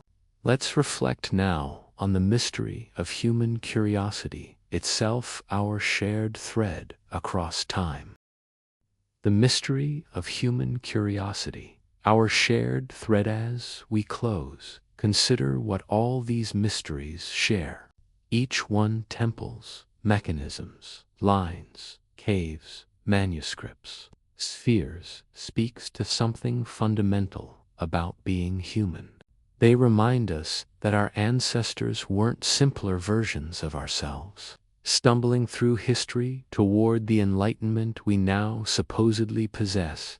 They were us, fully human, fully capable, solving their problems with ingenuity and creativity, building things that still challenge our understanding, leaving marks on the world that have outlasted their names. What connects the hunter-gatherers who raised the massive pillars at Göbekli Tepe with the craftspeople who assembled the precise gears of the Antikythera mechanism? What links the Nazca people drawing lines across the desert with the unknown workers carving caves from solid Chinese bedrock? What binds the mysterious author of the Voynich manuscript with the Dequees people perfecting their stone spheres? The connection is curiosity, creativity, and the drive to create meaning. Let your mind rest on this thought. Every mystery we've explored tonight represents a moment when humans decided that survival alone wasn't enough. The people at Göbekli Tepe could have used their labor to hunt more efficiently or gather more food. Instead, they carved pillars and raised them in circles, creating something that transcended immediate needs. The ancient Greeks who commissioned the Antikythera mechanism could have spent their wealth on more practical things. Instead, they invested in a device that predicted eclipses and tracked celestial movements, pursuing knowledge for its own sake. This is what makes us human, isn't it? We're the species that looks at the night sky and wants to understand it. We're the ones who see a rough boulder and imagine a perfect sphere. We're the creatures who invent languages, real or artificial, and write books that may or may not be readable, driven by the need to record, to express, to communicate across time. We build not just for ourselves, but for the future, for people we'll never meet, for purposes that extend beyond our individual lifetimes. Think about the emotional reality of creating something massive and permanent. Imagine being a worker at Göbekli Tepe, spending your days carving a pillar you might not live to see erected. Imagine being part of the team that transported a 15-ton stone sphere to its final position. knowing your grandchildren might still talk about this achievement. Imagine carefully inking another page of an incomprehensible manuscript, trusting that your work has value even if you're the only person who will ever fully understand it, or perhaps not even you. If it's encoded in a cipher you've created and might someday forget, these acts require faith. Faith that the effort matters. Faith that meaning exists beyond immediate utility. Faith that beauty and perfection and mystery have value in themselves. And perhaps most importantly, faith in continuity, that there will be a future, that people will come after us, that what we create today might matter to someone tomorrow or in 1,000 years. The mysteries also share something else. They humble us. We stand before them with all our technology, all our scientific methods, all our accumulated knowledge from centuries of research and investigation, and we cannot fully understand them. We can analyze and measure and theorize. We can carbon date and X-ray and model with computers, but we cannot know with certainty what drove ancient peoples to undertake these projects. We cannot read their thoughts or feel what they felt when their work was complete. This humility is valuable. In an age when we often feel we've mastered nature, when information seems infinitely accessible, when expertise is available at a mouse click, these mysteries remind us that knowledge has limits. Some questions don't have clear answers. Some puzzles resist solution not because we're not clever enough, but because the information we need has vanished into time. The people who could explain these things have been dust for centuries or millennia. Their languages are silent, their stories untold, their purposes unknown. And yet, we keep trying. We keep investigating, keep proposing theories, keep returning to these mysteries with fresh perspectives and new technologies. Why? Perhaps because the questioning itself is what connects us across time to the people who created these things. They were curious about their world, and we're curious about theirs. They wondered about the stars, and we wonder about them. They tried to leave something permanent, and we try to understand what they left. Consider the meta-mystery. Why are we drawn to these unsolved puzzles? Why do we find them more fascinating than things we fully understand? There's a neurological answer. Our brains are wired to seek patterns and solve problems, and mysteries activate these drives without offering the satisfaction of solution, keeping us engaged indefinitely.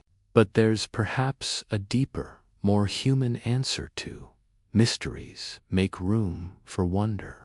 When we encounter something we cannot fully explain, we're forced to imagine, to speculate, to admit that our understanding is incomplete. This opens mental and emotional space. We can project our own thoughts and feelings onto the mystery. We can see in these ancient achievements reflections of our own drives and desires. We can use them as mirrors for contemplating what it means to be human, to create, to leave marks on the world. The stone spheres of Costa Rica might never reveal their purpose, and perhaps that's perfect. If we learned definitively that they were just boundary markers, or that they marked astronomical alignments that we could plot precisely, or that they were status symbols with no deeper meaning, something would be lost. The mystery would become merely history, interesting, certainly, but no longer inviting that particular kind of imaginative engagement that comes from not knowing. This doesn't mean we should stop investigating. Each new piece of information about these mysteries enriches our understanding, even if it doesn't solve the puzzle completely. Learning that the Voynich manuscript's vellum dates to the early 15th century narrows the window of time we need to think about. Discovering through CT scanning that the Antikythera mechanism had more gears than previously thought reveals new dimensions of ancient engineering. Finding new Nazca geoglyphs with AI analysis reminds us that even well-studied sites can still surprise us, but perhaps we can hold two thoughts simultaneously. We can pursue answers while also appreciating the beauty of questions. We can investigate rigorously while remaining comfortable with uncertainty. We can be scientists and dreamers, archaeologists and poets, analysts and wanderers. The greatest mystery might be why we need mysteries at all. What is it about the unknown that draws us so powerfully? Why do we volunteer our time to study ancient manuscripts no one can read? Why do we travel to remote deserts to walk among mysterious lines? Why do we stand before carved stones and perfect spheres, feeling something that approaches reverence? Perhaps it's because mysteries connect us to something larger than ourselves. They remind us that we're part of a story that began long before we were born and will continue long after we're gone. The people who built Göbekli Tepe are gone, but their temples remain, still mysterious, still magnificent. The craftspeople who made the Antikythera mechanism are dust, but their gears still mesh, still demonstrate principles of engineering that took centuries to reinvent. The Nazca people are silent, but their lines still stretch across the desert, still inviting us to wonder what they meant. We're temporary, but we're part of something ongoing. The human project of creating meaning, leaving marks, building things that matter, that continues. We stand in the middle of a vast temporal landscape, with ancestors behind us who were fully human in all the ways we are, and we hope, descendants ahead of us who will look at what we've built with the same mixture of understanding and bafflement that we feel looking at what our ancestors built. These mysteries also remind us of possibility. If ancient peoples could organize the labor to build Göbekli Tepe before agriculture, if they could create the Antikythera mechanisms, precision gears without industrial manufacturing, if they could achieve near-perfect spheres with stone tools, what else might be possible that we think impossible? What limitations are we accepting that future generations will transcend? What problems that seem intractable might yield to ingenuity and determination? There's optimism hidden in these ancient mysteries. They show us that humans have always been capable of extraordinary things. We've always dreamed beyond our apparent limitations. We've always organized ourselves to achieve goals that must have seemed impossible when they were first proposed. We've always combined practical skill with creative vision to produce things that outlast us. And we've always been curious, always wanted to understand, always asked questions. The same impulse that drove ancient Greeks to build devices tracking celestial movements drives us today to explore the cosmos with telescopes and spacecraft. The same desire that led the Nazca people to draw massive figures across the desert leads us to create art that speaks across cultural and temporal boundaries. The same need that motivated someone to write the Voynich manuscript motivates us to write and create and communicate, even when we're not sure anyone will understand. As you lie here now, comfortable and safe, letting these stories and mysteries drift through your mind, consider your own place in this long human story. You're a mystery too, in a way. Your thoughts are private, Your dreams and hopes and fears, who will fully understand them? Who will know, centuries from now, what mattered to you? Probably no one. And yet you matter now. Your life has meaning now. The things you create, the relationships you build, the thoughts you think, they're all part of the ongoing human project of making meaning in a mysterious universe. So rest now with this thought. Mystery is not the enemy of understanding. It's the invitation to wonder. These unsolved puzzles from the ancient world are gifts, really. They give us something to contemplate, to marvel at, to learn from, even when they won't fully reveal their secrets. They connect us across time to people who were like us, creative, curious, ambitious, mysterious, and they remind us that being human has always meant reaching beyond what we know toward what we might discover or create. Let the mysteries hold you gently as you drift toward sleep. They've waited thousands of years. They'll wait a bit longer. And perhaps tomorrow, or next week, or in 10 years, someone will have a new insight, a new piece of evidence, a new theory that brings us closer to understanding. Or perhaps not. Perhaps some of these mysteries will remain unsolved forever, and that's beautiful too. Not everything needs to be known. Some questions can simply exist, patient and eternal, reminding us that wonder has value in itself. Rest well, and let the mysteries of the past carry you gently into sleep.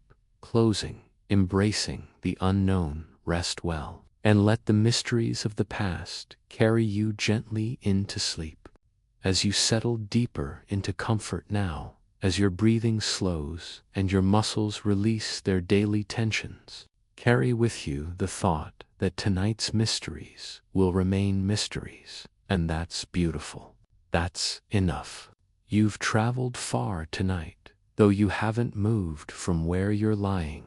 You've stood on a Turkish hilltop where temples rose before towns existed. You've held a corroded bronze mechanism that calculated the heavens with precision that vanished for 1,000 years. You've walked lines across the Peruvian desert that form shapes meant for perspectives their creators couldn't achieve. You've descended into Chinese caves carved from solid rock, their purpose unrecorded and unknown. You've turned pages of a manuscript written in a language no one can read, illustrated with plants no one can identify. You've circled perfect stone spheres in Costa Rican jungles, marveling at human dedication to creating something geometrically ideal. And through all of this, you've encountered a truth that's worth carrying into sleep. Not everything needs an answer. Not every question demands resolution. Some things can simply exist in the space of wonder, and that space is good. It's restful, even. When you release the need to solve, to know, to understand completely, something relaxes in your mind. You can simply observe, simply appreciate, simply be present with mystery. Think about the relief in that. Your daily life is probably full of problems that need solving, questions that demand answers, uncertainties that cause stress. Will this project work out? Will that relationship mend? Will this decision be the right one? These are questions that press on you, that keep your mind active and vigilant, that sometimes prevent sleep because your brain keeps worrying at them like a dog with a bone. But the mysteries we've explored tonight don't press on you. They don't demand anything. Göbekli Tepe doesn't need you to figure out why it was built. The Antikythera mechanism doesn't require you to reconstruct the lost knowledge it represents. The Nazca lines will continue stretching across the desert whether you understand them or not. The Long U caves will hold their silence. The Voynich manuscript will remain unread. The stone spheres will stay perfect and purposeless. There's deep peace in this realization. These mysteries have existed for hundreds or thousands of years without being solved. They'll continue to exist long after you're gone. They don't need your intervention. They simply are, patient and permanent, waiting for whoever might come along to wonder about them. And in that waiting, they serve a purpose, even without us knowing their original purposes. They teach us humility, that we don't know everything, that the past holds secrets we may never unlock. They teach us respect for the ingenuity and dedication of our ancestors, for human capability across time and culture. They teach us perspective our problems and worries, our certainties and assumptions. These are all temporary, while stone and bronze and earth endure. As your body grows heavier now, as sleep begins to pull at the edges of your consciousness, let yourself sink into the comfort of uncertainty. You don't have to know why the spheres are perfect. You don't have to decode the manuscript. You don't have to solve anything. You can simply rest in the knowledge that humans have always created, always wondered, always reached beyond the practical toward something more, something beautiful or mysterious or meaningful in ways that transcend utility. Perhaps this is what these mysteries really teach us, that meaning doesn't require justification. Beauty doesn't need explanation. Wonder is its own reward. The people who carved those pillars at Göbekli Tepe, the craftspeople who assembled the Antikythera mechanism's gears, the Nazca artists drawing in the desert, the workers carving the Long U caves, the scribe who wrote the Voynich manuscript, the Dequees people perfecting their spheres, they all understood something we sometimes forget in our modern utilitarian world. They understood that humans need to create. We need to make our mark. We need to transform the world around us in ways that reflect our inner vision, our dreams, our understanding of what matters. And what matters isn't always practical. Sometimes what matters is the striving itself, the process of creation, the satisfaction of achieving something difficult just because it can be achieved. Your own life probably contains mysteries too, though you might not think of them that way. Why do you love what you love? Why do certain songs move you to tears while others leave you cold? Why do you remember some moments from childhood with perfect clarity, while others have vanished completely? Why do you dream what you dream? These aren't questions with clear answers. They're part of being human, part of your own personal mystery, and that's okay. You don't have to understand yourself completely any more than we have to understand Göbekli Tepe completely.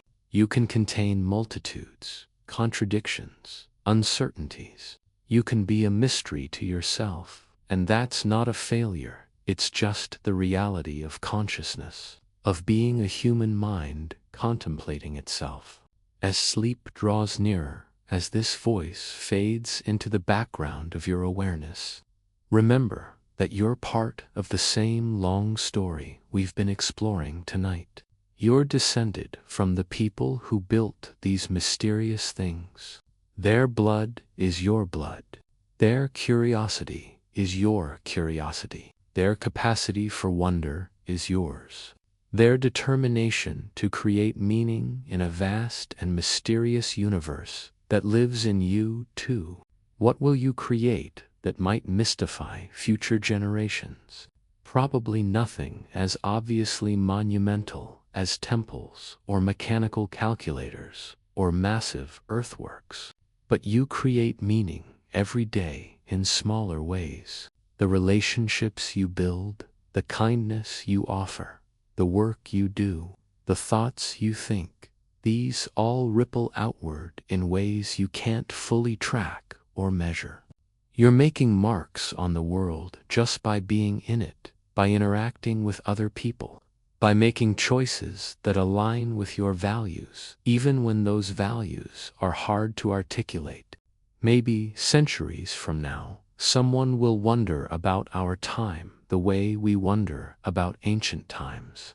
They'll find our artifacts, our phones, our buildings, our books, and some things will be clear to them and some things will be mysterious. They might puzzle over why we did what we did, why we valued what we valued, what our purposes were, and that's okay. That's the nature of time and change, and the limits of understanding across cultural and temporal distance. But for now, for tonight, you don't need to worry about future mysteries. You don't need to solve past mysteries. You can simply rest in the space between, in this present moment, comfortable and safe, breathing slowly, feeling your body supported by whatever surface holds you. Let the mysteries we've explored tonight become like a gentle current carrying you into sleep. Imagine the stone pillars of Göbekli Tepe standing silent in the darkness. Imagine the Antikythera mechanisms, gears, still and corroded, but still geometrically perfect. Imagine the Nazca lines stretching across the desert under starlight. Imagine the long U caves filling with darkness as night falls. Imagine the Voynich manuscript closed on its shelf, its secrets safe. Imagine the stone spheres of Costa Rica, perfectly round, resting in their clearings. All of these things exist right now, even as you're drifting toward sleep. They're out there in the world, patient and mysterious, waiting for tomorrow's archaeologists and historians and curious visitors. They've outlasted their creators. They've survived centuries of weather and war and change. They're still here, still mysterious, still beautiful. And you're here, too, part of the same world, part of the same long human story of curiosity and creativity and reaching toward meaning. You're a mystery, appreciating mysteries. Your consciousness contemplating the works of consciousnesses long gone. You're present now, in this moment, connected across time to everyone who has ever stood before something ancient and wondered. Rest now, let sleep come gently. The mysteries will be there tomorrow if you want to return to them. Göbekli Tepe isn't going anywhere. The Antikythera mechanism rests safely in its museum. The Nazca lines stretch across the desert whether anyone is looking at them or not. The long U caves hold their silence. The Voynich manuscript waits patiently to be read by whoever might finally crack its codor, by no one, forever. The stone spheres roll through time, perfect and patient. You've done enough wondering for tonight. You've traveled far in imagination. You've stood before mysteries with respect and curiosity. Now it's time to let thinking fade, to let questions dissolve, to let the steady rhythm of your breathing carry you into sleep. If you enjoyed tonight's journey through mysteries, if these stories helped you relax and drift toward rest, consider subscribing so you can return for more historical explorations. There are always more stories to tell, more mysteries to wonder about, more connections to make across time between past and present, between ancient peoples and modern listeners, between the known and the unknown. But for now, for this moment, just rest, just breathe, just let yourself sink deeper into comfort, deeper into relaxation, deeper into the approaching darkness of sleep. The mysteries have waited millennia. They'll wait until you're ready to wonder again. Let go now. Release the day. Release its worries and questions and demands. Let the mysteries of Göbekli Tepe and the Antikythera mechanism and the Nazca lines and the Long U caves and the Voynich manuscript and the stone spheres float gently through your mind like clouds across an evening sky, beautiful and distant and requiring nothing from you. You're safe. You're comfortable. You're exactly where you need to be. And sleep is coming, gentle and inevitable, carrying you into dreams that might themselves be mysteries you won't remember in the morning. And that's perfect too. Rest well, traveler through ancient mysteries. Let the unknown embrace you. Let wonder be your lullaby. Let the patient stones and silent texts and perfect spheres watch over your sleep like benevolent guardians, asking nothing, offering everything, the gift of mystery, the gift of wonder, the gift of questions that don't need answers. Sleep now. The mysteries will keep. They always do. They've kept their secrets for thousands of years, and they'll keep them a bit longer while you rest. And when you wake, refreshed and renewed, they'll still be there, still mysterious, still inviting you to wonder whenever you're ready to return to them. But for now, just this: breath flowing in, breath flowing out, body heavy and relaxed, mind drifting gently away from thought, away from questions, away from the need to know, into the peaceful darkness where mysteries dissolve into dreams, and dreams dissolve into deep, restful, regenerative sleep. Good night. Sleep well. And thank you for wondering with me tonight about the beautiful mysteries our ancestors left behind.